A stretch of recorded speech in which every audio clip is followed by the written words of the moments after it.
Today marks day 172 of Israel's war on Gaza. And I want to make sure that we never forget that it is, in fact, a war on Gaza, not a war in Gaza. As of right now, the death count is high and growing. As of now, as of today, at least 32,333 Palestinians have been killed, and 74,694 others have been wounded in Israeli attacks on Gaza since October 7th. That also doesn't include the fact that there are at least 8,000 people under the rubble and who have been under the rubble for weeks, meaning that the death toll is probably more than 40,000, according to the Gazan Health Ministry, which has proven to be reliable despite what some other people have said. And in addition to the 32,333 confirmed deaths of Palestinians since October 7th, the count of wounded people is also extremely high. There are 74,694 others who have been wounded in Israeli attacks on Gaza since October 7th. Now, the revised death toll in Israel from Hamas's October 7th attack stands at 1,139. And also, there are dozens of people who remain captive under Hamas capture. You could even call it kidnapping. Those numbers are scary. Those numbers are dangerous. And we didn't even get into the fact that 2/3 of them are women and children, that there are more than 10,000 child amputees. We look at the fact that the 70, 80, almost 70 to 80% of the built environment, the buildings of Gaza have been destroyed. We could look at the fact that 1% or 1 in 100 of all children in Gaza have been killed since October 7th. 1% of the child population has been wiped out. We could go on and on and on about the destruction and devastation that's going on in Gaza. And we should, and we will. But today, that destruction and devastation continues. The Israeli military bombed a house in the city of Rafah, which is in southern Gaza, killing at least 15 people and injuring more people. We don't have the number of injuries yet. The building was housing displaced Palestinians, and among the dead are at least 4 children. So 15 people were killed. At least 25% of those who were killed were children. It's very unclear why the house was bombed, but we know that it was housing Palestinians who had lost their homes and had been displaced within the Gaza Strip. And we saw that since October 7th. People from the north have been steadily pushed to the south. Right now, Rafah, which is the city that was just bombed, or where the house was just bombed was located, presently holds about 1.5 million people. It's designed to hold about 250,000 people.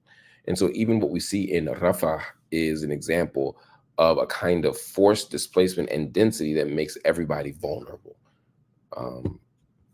Anyway, we can keep talking about what's going on in Rafah, because videos posted online by Palestinian journalists yesterday and were verified by multiple sources, including Al Jazeera today, show the aftermath of an Israeli raid that killed at least 15 Palestinian citizens in the city of Rafah. The footage was not good. The footage was ugly. It was just a brutal act of unwarranted, unmerited, and indefensible violence.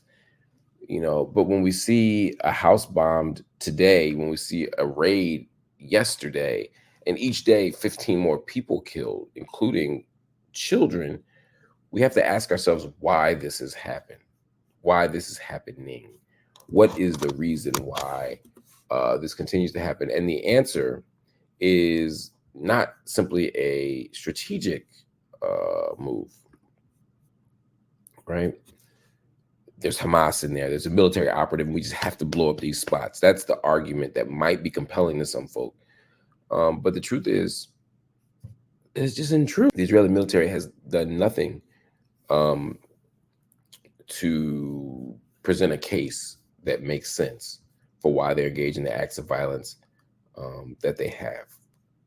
And that is the reason why we move to this next piece of what's going on in Israel, Gaza, and that is that the United Nations Security Council adopted a resolution yesterday demanding an immediate ceasefire between Israel and Hamas after the U.S., in a profile of courage, abstained from the vote, which, of course, has Israel up in an uproar. Benjamin Netanyahu said yesterday, as I reported, that the United States has retreated from a principled position. They're no longer going to come and have meetings with U.S. officials, certain U.S. officials. I mean, Israel is mad that the U.S. didn't veto this.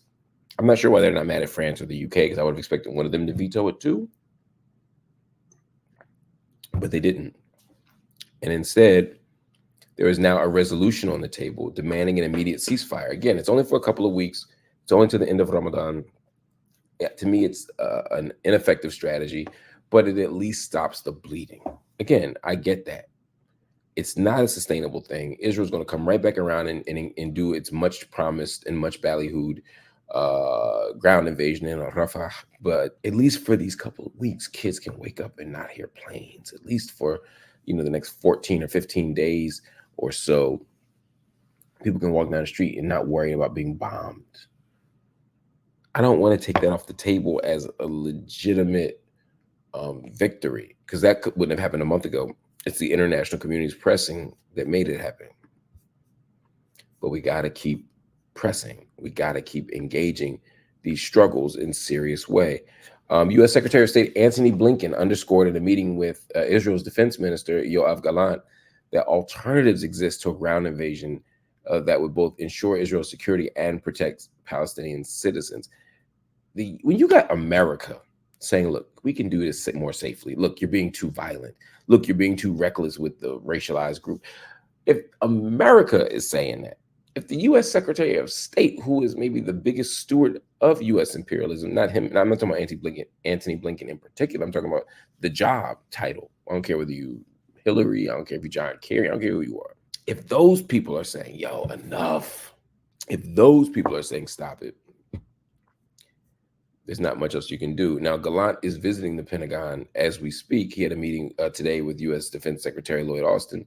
And the Pentagon said that Austin was going to build on the work of Secretary of State Blinken to try to persuade Yoav Gallant, Israel's defense minister, to avoid a ground invasion in Rafah. It's Ramadan. It's densely packed. People are desperate. And you want to bust up in there and just like a bull in a china shop. It's dangerous and it's wrongheaded.